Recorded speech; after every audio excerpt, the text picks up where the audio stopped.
बिस्मिल्लाह वस्सलातु वस्सलामु अला रसूलिल्लाह। एक सवाल हमारे पास आया कि ज़बह शरी के लिए कितनी रगों का कट जाना ज़रूरी है। और कुछ लोग हैं इसमें आराम मग़ज़ को भी काट देते हैं। देखिए ज़बह शरी के लिए 4 रगों का कटना ज़रूरी है। 4 रगें हुलकूम, मरी, वदजैन और खून की 2 नालियाँ हैं। तो 4 रगें अक्सर कट जाएँ, हिस्सा 4 रगें काट दें या फिर अक्सर काट दें, तो इस सूरत में जानवर हलाल हो जाएगा। अब किसी ने 2 काटी या फिर कम काट दी, 2 से कम, तो इस सूरत में जानवर हलाल नहीं होगा। तो 4 रगों से ज़्यादा काट देना फिर इस सूरत में ममनू है, मकरूह है।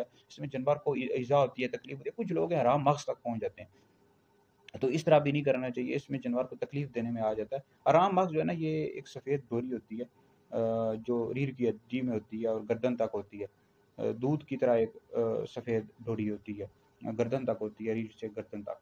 तो इसको काट देना वैसे भी नुकसानदेह है। खून फिर अच्छे तरीके से जानवर का नहीं निकलता, तो इसको नहीं काटना चाहिए और इसको खा नहीं सकते, ठीक है? ये मकरूह है, ममनू है। ये हराम मग़ज़ को नहीं खा सकते। तो मुस्लिम शरीफ हदीस है, नबी करीम अलैहि सलाम ने फरमाया, जब तुम जानवर को ज़बह करो तो उसको आराम पहुँचाओ, छुरी को तेज़ कर लो, उसको राहत पहुँचाओ। तो बहरहाल जानवर को तकलीफ़ देना ये मकरूह है, ममनू है, इसको इस्लाम पसंद नहीं करता।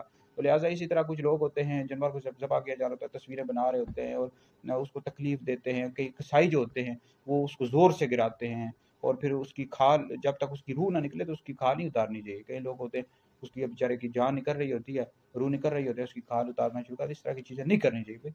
पहले इन चीज़ों को सीखें और फिर जो है ना मामलात किया करें। और वीडियो सुनकर दूसरे लोगों तक भी पहुँचा दें। कोई सवाल करना हो तो मज़ीद कर सकते हैं, इंशाल्लाह जवाब दे देंगे।